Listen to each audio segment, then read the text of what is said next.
একটা মেয়ে যদি চায় আমি আমার ইজ্জত ধরে রাখবো, কোনো ছেলের ক্ষমতা নাই সেই ইজ্জত নষ্ট করে।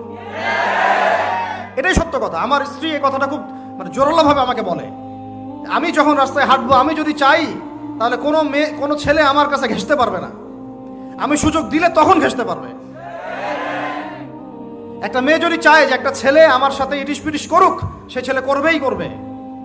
একটা মেয়ে যদি চায় যে একটা ছেলে আমার পর্যন্ত আসতে পারবে না, আমি আমার ব্যক্তিত্ব গায়রত বজায় রাখবো, আমি ডিস্টেন্স মেনটেন করবো, আমি কোনো সুযোগ দিব না, ছেলে সুযোগ পাবে না কখনো।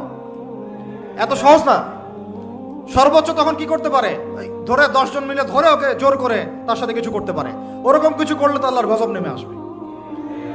ওই যে সারা আলাইহিস সালামকে তুলে নিয়ে গিয়েছিলেন একটা বাদশা, মনে নেই আপনাদের? সারা আলাইহিস সালামকে একটা বাদশা এরকম উঠাই নিয়ে আসছে।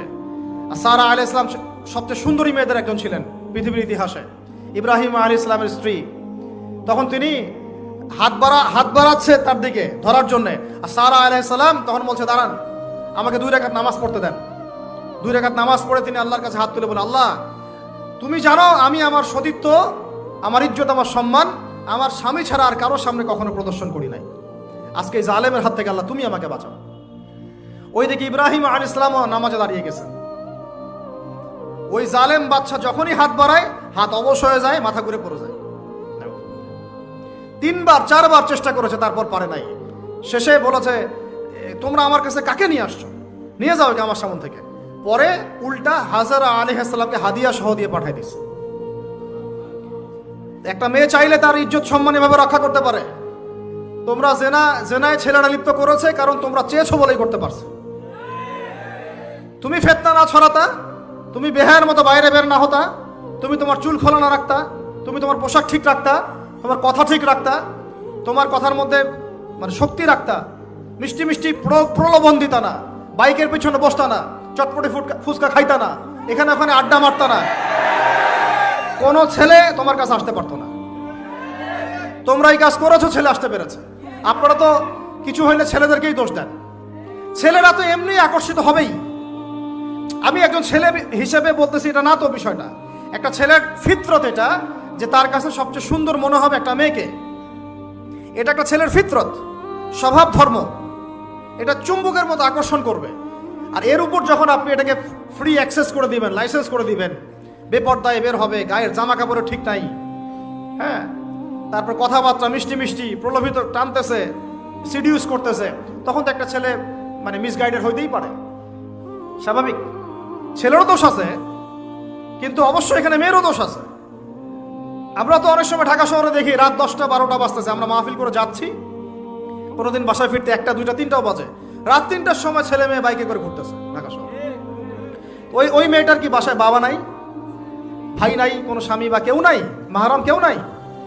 তো আমরা সুযোগ দিচ্ছি বলেই তো আমাদের ঘর পর্যন্ত ঢুকতে পারছে। সবার আগে মেয়েদেরকে শক্ত হইতে হবে। আর মেয়ের বাবা যারা, আমি তো নিজেও মেয়ের বাবা, আমরা বাচ্চাদের সাথে সময় কাটাই আর ভাবি যা কি যে হবে ভবিষ্যতে আল্লাহ ভালো জানেন। কিভাবে মেয়েকে মানুষ করব, কিভাবে সতীত্ব রক্ষা করবে আমাদের মেয়েরা। যা চলতেছে অনেক মাদ্রাসার মেয়ে পর্যন্ত নষ্ট হয়ে গেছে। আপনারা জানেন না তো, আমরা জানি কথা। মাদ্রাসায় পড়ুয়া বহু মেয়ে নষ্ট হয়ে গেছে। যতদিন পর্যন্ত এদের হাতে মোবাইল ফোন ছিল না, ইজ্জত ঠিক ছিল।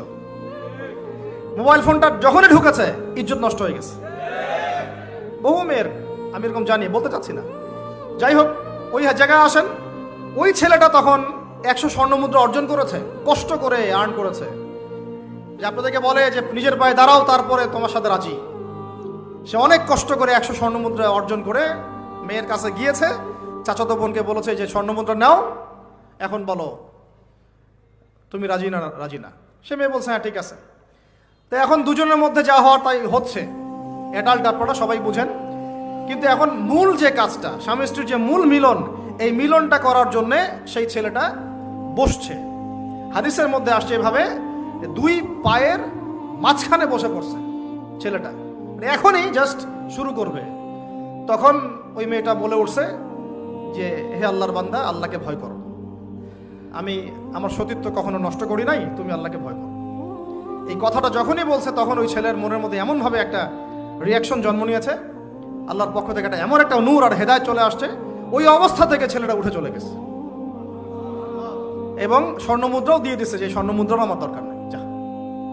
এবার সেই গুহার মধ্যে বন্দী অবস্থায় আল্লাহর কাছে হাত তুলে দোয়া করতেছে, আল্লাহ তুমি যদি জানো ওই কাজটা আমি তোমার সন্তুষ্টির জন্য করেছিলাম, আজকে আমাকে এই সাক্ষাৎ এই মওতের হাত থেকে বাঁচাও। সাথে সাথে এই পাথর সরে গেছে। এই হাদিসটা আমি এই কারণে বললাম, যদি আপনি আমি জেনা থেকে বেঁচে থাকতে পারি, ইনশাআল্লাহ তাআলা আল্লাহ পাক সাক্ষাৎ মৃত্যুর মতো এই আযাব থেকেও, বিপদ থেকেও আল্লাহ বাঁচাতে পারে।